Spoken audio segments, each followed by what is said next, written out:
Thanks for the kind intro. Hi, everybody, and welcome. Today, we're going to be talking about stablecoins, but not just stablecoins. I want to tell you about risk analysis for stablecoins, and I think there is a lot that can be improved here. We're very at the stone age of how we model risk for stablecoin, to the point that I even disagree with the most common presented model for those risks, which is a well-known trilemma you might have seen. We'll talk about trilemma between scalability, ability to maintain the peg, I'm sorry for that, stupid, and the decentralization of the stablecoin. So that's how we're gonna go. First, I want to take 10 minutes maybe, around that, to walk you through my framework of analyzing stablecoins risk. And then we look at example, because that's the most interesting way to actually make sure you got the framework.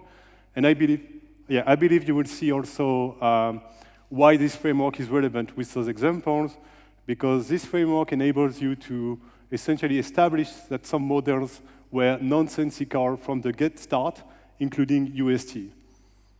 So you could, from the white paper of UST, assessing it with this framework, conclude that the only way out for LUST is to explode. But first, let's go a bit on the topic. So why are stablecoins such a big deal? Sorry. Pretty simple, you got the numbers off screen. DeFi TVL is like what, 50 billion? Stablecoin TVL is 2-3 times that. End of the story. So stablecoin is like 3 DeFi at least. Of course, there is stablecoin in DeFi, so you cannot exactly compare numbers as such. But essentially, it's a big deal. I think we all agree on that. So now, that's the usual trilemma as it is presented. So, peg, decentralization, scalability, pick 2, because you cannot achieve 3. That's usually how people goes. And so I try to map some of the stables on that trilemma to help you understand it a bit. So usually what you see is there is very few stablecoins trying to maximize for decentralization. Most go for the peg scalability side of the triangle, and this is where you have all the centralized, the Paxos, TUSD, USDC, USDT, BUSD, GUSD, but also the pseudo-decentralized, as I call them, so the DAI, the Frax, the MIM, everything harnessing a decentralized infrastructure, but using a centralized collateral, essentially. So this is, and I'm sorry, I'm not an artist, but this is my actual revised trilemma. We're going to go into. So you see there is a bit of subdivision here, because I need 5 categories to properly assess stablecoin. And the main split is essentially that ability to keep peg and decentralization are both split into 2 subcategories, essentially. So you're left with technical exposure. What are the risks your stablecoin is taking? And that includes any protocol it's interacting with. Then you have the collateral nature. What are the properties of the collateral you're using? And how does it impact the system? You also have the collateral counterparty, which is essentially, does your collateral require a third party to behave as it should be behaving to function properly? And the 2 bottom part are more like the scalability dimension, I guess, and that's the liquidity model. So how is the liquidity maintained on your stable, and how sustainable are those strategies? And on the other side, the governance model. That can pose different risks to the stablecoins, as we will see. So I'm just explaining that a little bit more here, so you get the full context. But yeah, in terms of collateral nature, there are a few items to consider. We'll go through them all in the specific slide, don't worry. So this is more like of the plan, and for the sake of time, I will walk you through it already with live example, because it's easier to understand. So collateral nature is a question of what threat to my system is that collateral posing? And for me, you analyze this with 4 subcategories. The first is a question of being endogenous versus exogenous. And it's big words, but essentially it means, is your collateral correlated to your system or not? And of course, you want it not correlated to your system, ideally. So, this is why, for instance, Ethereum is an exogenous collateral for any protocol, because the Ethereum network, the Ethereum protocol, if you may, doesn't have a stablecoin. So necessarily, if you put a stablecoin, it's outside the system. But now, if you take something like Luna UST, Luna is an endogenous collateral to the Luna UST system. It's part of the system. So it's a reflexive system, which means max risk. Reflexivity is a bit of a, the Bane word in risk management. Then you have other characteristics that are important. So volatility of the collateral, the liquidity of the collateral, and the additional risk. This little d is where billions are lost, essentially, because people kind of forget about it. So, it's like, you go USDC, good collateral, right? It's necessarily exogenous. It has very low volatility / known, it's a stable coin. It has immense amount of liquidity. It's one of the most liquid tokens on the Ethereum blockchain, but it can be censored and can be frozen. So it poses a massive amount of risk. And this needs to be assessed as when you look at USDC as collateral. Then I give you Luna, but it's pretty much, as we say in French, shooting on the ambulance at this point, because you do see that Luna is pretty much maxing every risk factor possible for this situation. So it's purely endogenous, it has high volatility, it has lowish liquidity, and it has maximal amount of risk. So just by that, you can conclude that anyone considering Luna for a stablecoin is insane. Another counterparty risk is, I wanted to take a slide for this because it's often misunderstood. So here, I want to explicit that risk because it depends on the situations of how your assets are stored, essentially. So here we look at, in the first two, it's ETH and Bitcoin in both cases, all right? Still ETH and Bitcoin. It's just the first case, you are self-storing those Bitcoin with your own wallet, essentially. You're securing your own access to your wallet. Versus on the second case, you are putting them on, let's say, Coinbase. And of course, as soon as you deposit them to Coinbase, you have the Coinbase counterparty risk. So this is kind of what I wanted to explicit. The same asset can have a different counterparty risk depending on its custody model.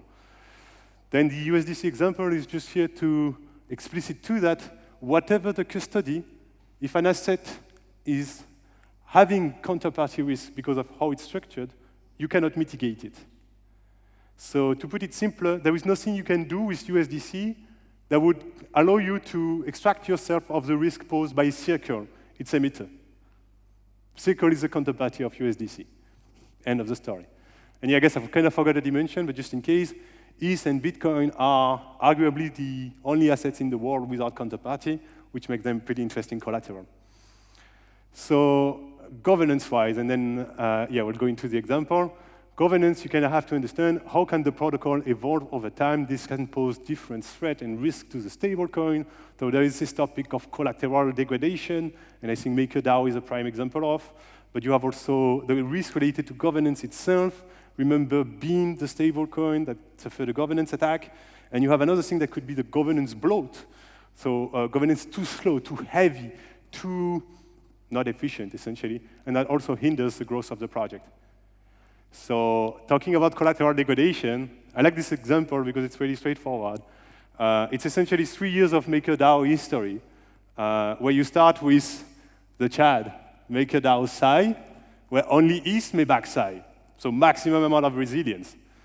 And then Maker MCD came out, new collateral types were included, and also the infamous price stability module, leading to the accumulation of USDC and other centralized stablecoin in reserve. The collateral of MakerDAO degraded because of the decision of governance. We are now in the pigeon stance, where it goes further, because real-world assets with trusted parties are onboarded as collateral, and also trusted on-chain assets, such as, for instance, LPs managed by another protocol that are relying on a multisig. So essentially, Maker is accepting all kind of risk on its collateral now, and it's a scaling strategy. But here we're talking about risk, so of course it's increasing risk for us. This one is interesting, the technical exposure. Technical exposure, often people understand the direct technical exposure. So you interact with Liquity LUSD, you're interacting with Liquity's contract. You're assuming the risk related to those contracts. Same thing with others. But what is often missed is you're also assuming the risk related to any protocol that protocol is using. And here is a prime example. We have a stablecoin called AG Euro, that was using USDC as collateral. And those USDC were deployed into oil finance to produce yields. Pretty cool so far. Except oil finance got wrecked. And the money was lost. At some point, AG Euro had no collateral. Lucky for them, they got a refund. Everybody got a refund. That's very rare in DeFi when that happens. But essentially, for me, it's still, of course, the project got saved because of the refund, but I really hope the infrastructure will evolve in light of what happened. And then last category is the liquidity model, often overlooked too, but that was a key factor, for instance, in Terra's UST downfall, where liquidity was about 25x undersized and definitely contributed to the downfall. So here you have a few things to look at: the liquidity size, the cost of maintaining that liquidity, and overall how efficient that liquidity is. And the goal is obviously to assess, is this sustainable? Can the project keep doing that 10, 20, 30 years from now? Does it even need intervention from the project? And so on. So you have the framework. I hope I wasn't too long. Now, let's go into a bit more comparisons so it will make more sense. So here we're looking at LUSD, stablecoin from the Liquity protocol, immutable code using only ETH collateral. We're looking at USDC, centralized stablecoin produced by Circle, and we're looking at the infamous UST from Terra Luna that blew up about, a year ago.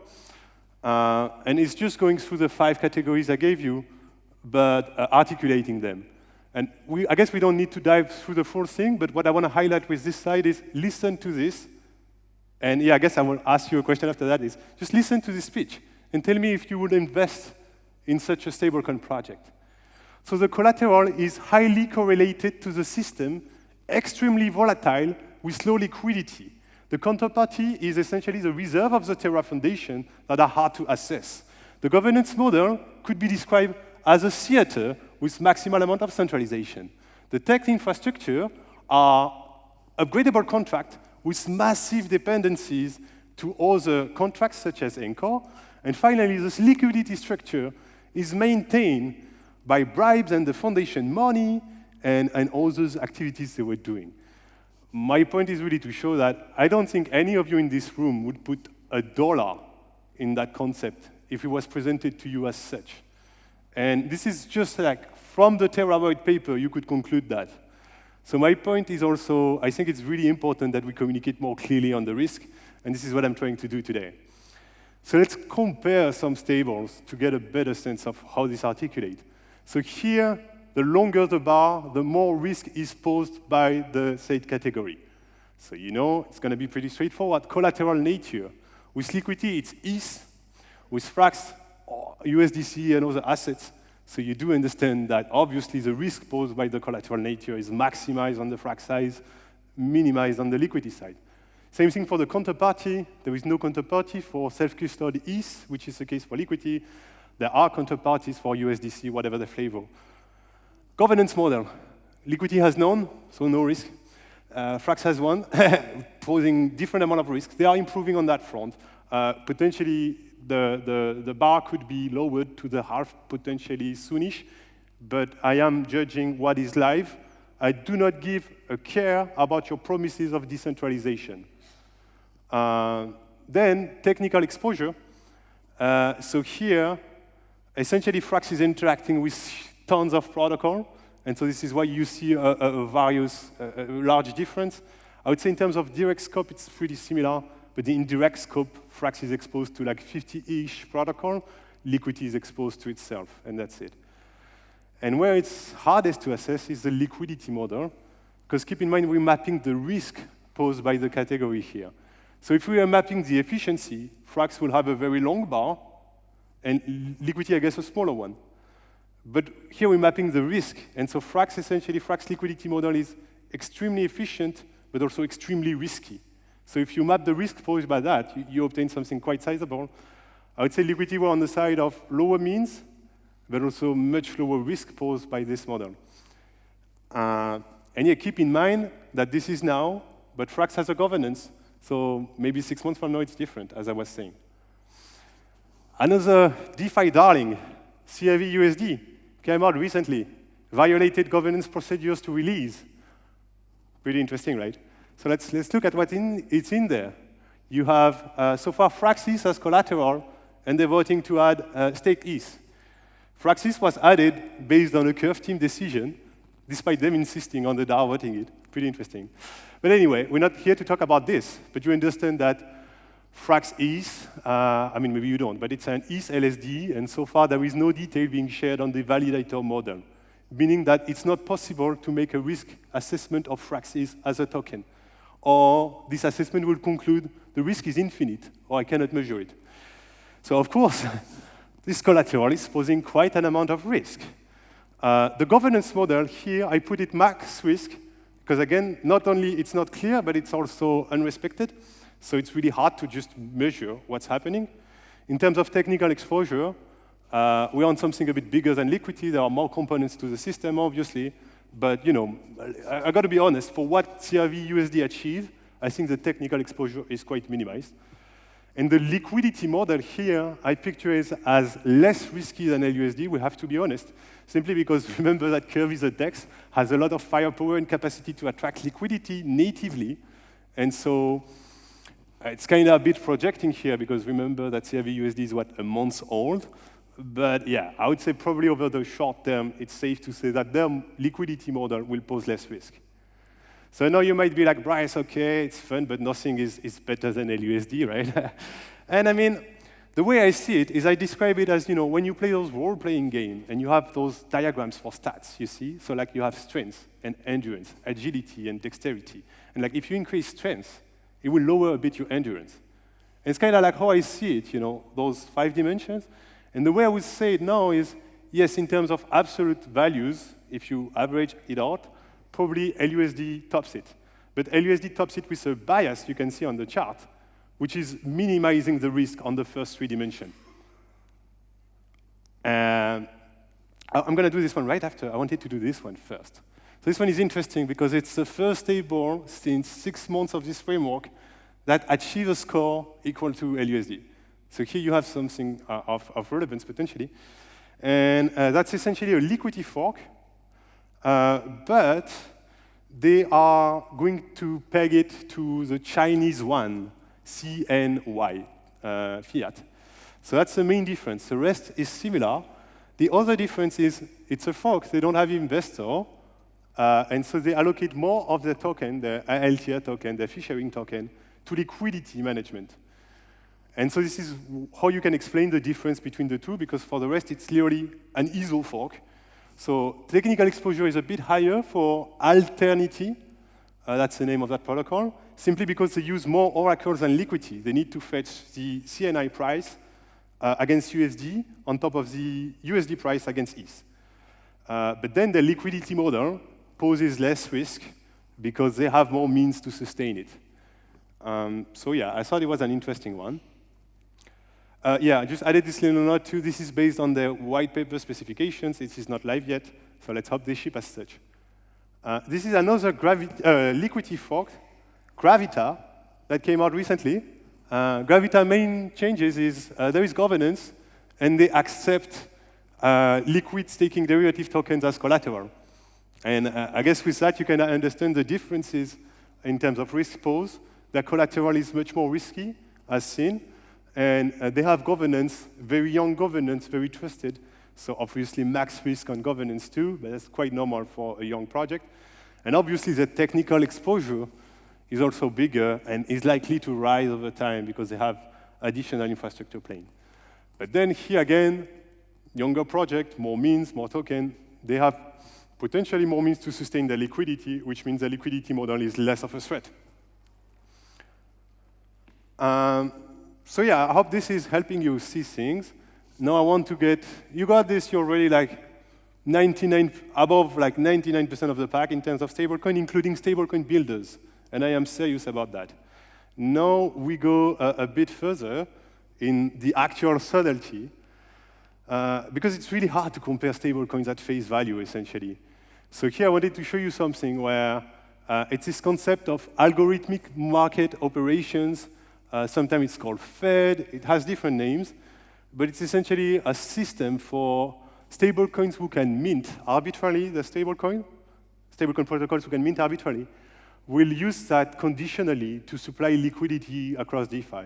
So that means you have stablecoins that are minted with zero collateral, but only under certain conditions.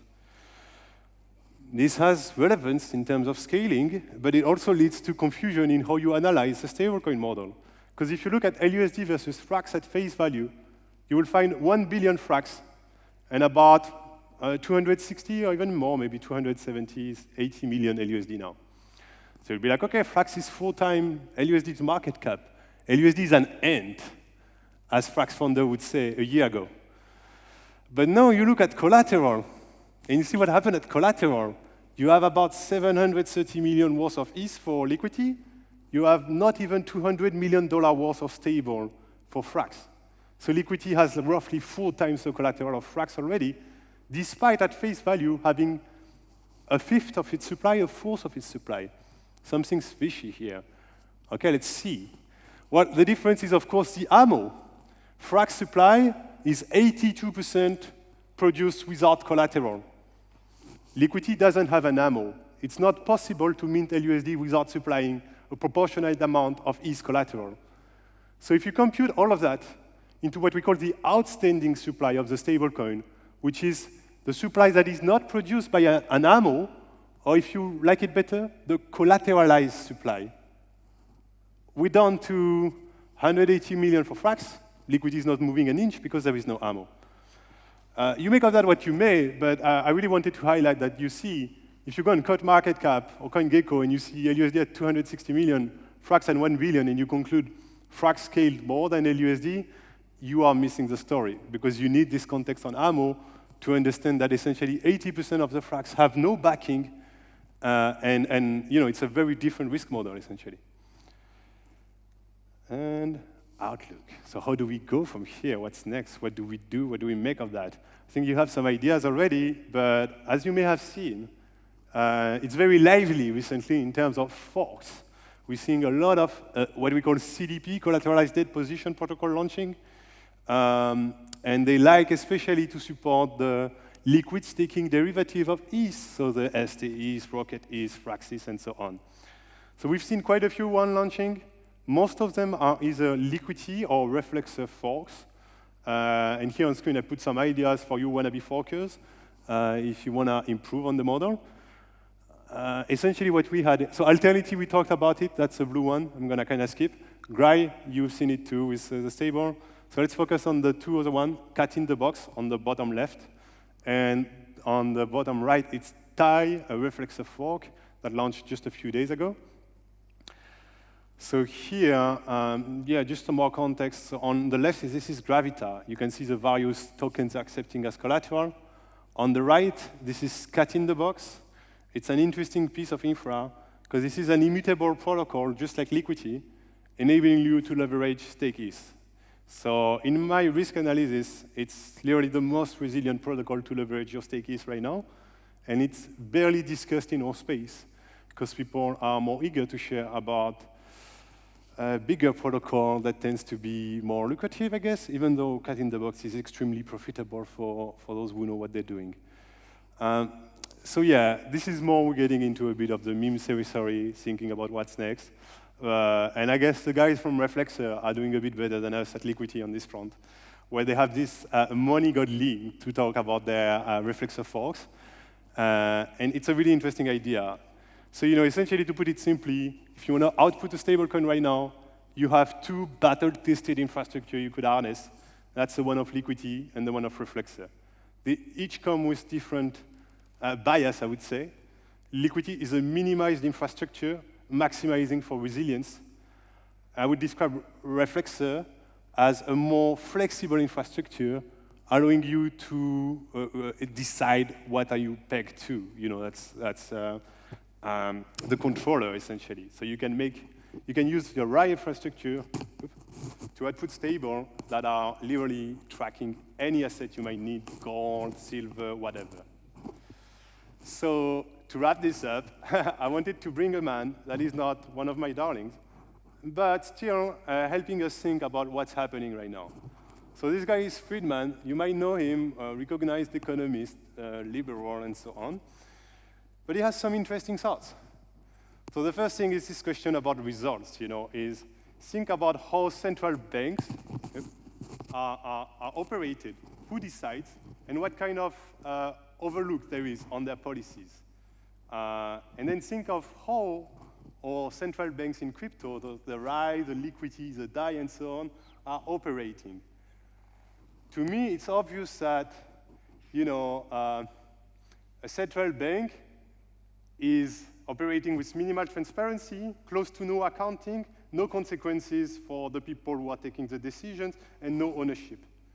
We are already doing much better, I think, because we have transparency in how we decide if there are changes. People are held accountable. We look at the result and learn from here. So it's already interesting to think of, kind of feeling one of my next thought too. This one is more for trolling, because Milton Friedman doesn't like government so much. And so he was saying, if you let them manage the sand, they will find a way to run out of it. Why not? But it's kind of also, to have in mind in terms of how our fiat currencies is managed recently. So I'm not going to give you a spiel, and I don't want to turn this into something political. But keep in mind, for instance, that I don't have the exact figure in head, but it's something like a third of the total supply of the dollar was produced over the last 2 years. Let that sink in. A stable coin with 15% yearly inflation. They did it. And yeah, the funny thing is, this Friedman, years ago, in like the 70s, 80s, he said something. He said, get rid of the Fed and put a computer in its place. And it was quite visionary, because if you think about, to be honest, that's more like the Reflexer model, but that's literally what Reflexer is doing. The central bank is now a series of algorithms taking decisions on the interest rate and stabilizing the system based on predictable rules. And I don't know about you, but to me, this is a massive improvement in how we manage currencies. And eventually, I would love to see them, this logic, coming down to the fiat, even if it's probably overly optimistic. So I guess, I wanted to give you context on risk analysis for stablecoins, but also kind of share this. There will be all kinds of stables. They will use all kinds of collateral, track all kinds of assets, using all kinds of infrastructure to maintain their peg and price stability and liquidity with governance or not, on various chain, cross-chain, or only one chain, all kinds of flavors. That's a good thing. That means diversity, that means loads of concurrent models, and that means essentially, the market crashes will do the purge over the next few years. Or maybe we'll have 100 of stable, then we have a massive ETH crash, deleting 10 stable. Fine. At least we know the 90 remaining are able to stomach this 40% ETH crash that caused the other to crumble. Also, and you see the process. So all kinds of stable of all types. That's a good thing, and we need to explore more, because I think we're just barely at the beginning of how we try to build a decentralized stablecoin. And obviously, I think I didn't insult your intelligence by starting with that, but just in case, you remember the beginning, 130 million in stablecoin, about 40 million in DeFi. Another metric we should add is, out of the 120 million stablecoins, 190 million, 0.8 are censorable, trusted. There are ways you can prevent people from using them or freeze them or so on. So essentially, the main problem we have is we have loads of stablecoins, but they're extremely weak. They are, centralized for most of them, and if not directly centralized, often centralized by proxy. So the core question for me is, how do we solve this? Because let's not fool ourselves. The current situation just doesn't work long term, guys. Like literally. This is not DeFi. This is not resilient. This is not censorship resistant. And so if that's how we view things, I mean, that's not what I signed up for 4 or 5 years ago when I started doing DeFi. So here I am today trying to push forwards more resilience for stablecoins. Hope you guys learn from that. Yeah, feel free to ask questions if you have any. I am TokenBrice, liquidity manager at Liquity, and involved in a few other projects, French community, Maverick, and our beloved luchadores.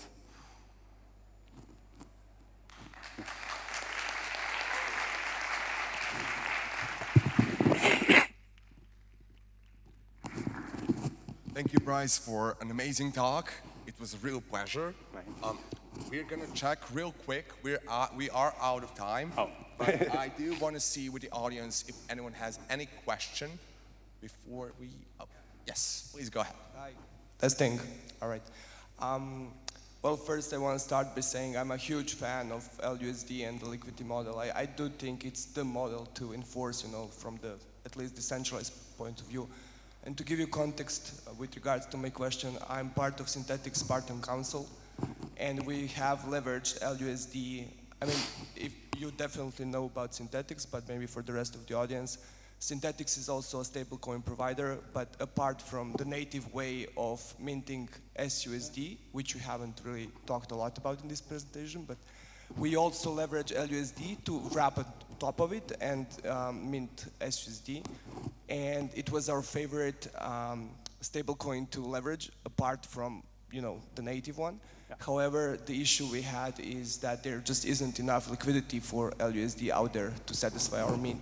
So anyway, getting back to my question, how do you, from your point of view, see LUSD getting to like 10x, 100x of market cap? Because I really want it to be there. Yeah, that was a really cool one. And just to go back on this LUSD with synthetics, it's pretty awesome because essentially you guys brought LUSD to optimism back when we weren't there to stabilize SUSD. And that helped SUSD for a while and essentially helped us to have an established footprint on optimism when things picked up. So it was really like win-win situation I really liked. So anyway, going back on the liquidity, there are several ways to look at it. So the first thing is, kind of putting it like that. Right now, you have about 0.2% of all the ETH in existence in the Liquity protocol. I think we could easily go up to 5% without trouble. So, it's already quite a sizable increase, about 25x. And that would lead to a supply of LUSD with everything as same of 5 billion, even with an ETH price on 1,800. So that's already, there is ways to scale it. I guess the main question is indeed the liquidity, and there were a lot of progress made on that front too, thanks to new tooling. So the main thing that happened for LUSD's liquidity, and I will wrap up on this, is stable swap. Fuck stable swap. I said it on stage, yes. What is stable swap? Stable swap is a formula used to concentrate liquidity on stablecoins, assuming a 1-1 peg, which is really good when you're doing USDC, USDT. But it's literally one of the worst concentration you can harness when you're doing LUSD, USDC, for instance, and LUSD has a premium. And so this dampened the efficiency of LUSD's liquidity for a while because stable swap was everywhere and really hard to do anything else. Luckily for us, Uniswap v3 gave you a range. So you can say, I'm willing to provide liquidity on LUSD from 1000 something USDC to 101, for instance. And other tools such as Maverick that goes even further in how you can craft and shape that liquidity did wonder to help essentially contain this premium you have on LUSD. So to put figures, we went from 2% average premium, meaning you would need 1.02 USDC to buy LUSD, to now 0.6 average premium over the last months, even 0.5 depending on how you measure. So essentially you could buy one LUSD with 1.0005 USDC, which starts getting acceptable. It's hard to picture a world where there would be no premium on LUSD because it's stemming from its characteristic, I often say that LUSD's premium is other stablecoins' weaknesses priced on the market, So like you have two things representing a dollar. One can be censored, the other cannot. To me, it kind of makes sense that the one that cannot be is worth more than the one that can. Else, you're not pricing censorship. So I think there will always be the premium, but containing it is really helping grow the liquidity further. And yeah, with parallel to the premium containment, the liquidity situation on LUSD improved massively over the last year. Now you can really settle sizable amounts in the dozens of millions range without sizable slippage. So it's a work in progress, and it's also, a lot of it is coming from community. So for instance, the Gravita launch helped BLUSD, which in turn helped further contain the premium. So we're reaching this stage where people who like LUSD liquidity can build all kind of projects and they will try to harness LUSD, and that can result in improved liquidity and big containment. Anyway, I'll be around if you want to ask me questions after the talk. Always happy to chat stables for hours long. And if you have a stablecoin white paper, you can shoot it to TokenBrice. I read 5 a week at least, and I'm happy to give feedback on all of them. This is literally my thing. So yeah, feel free. So let's give a huge applause for Bryce.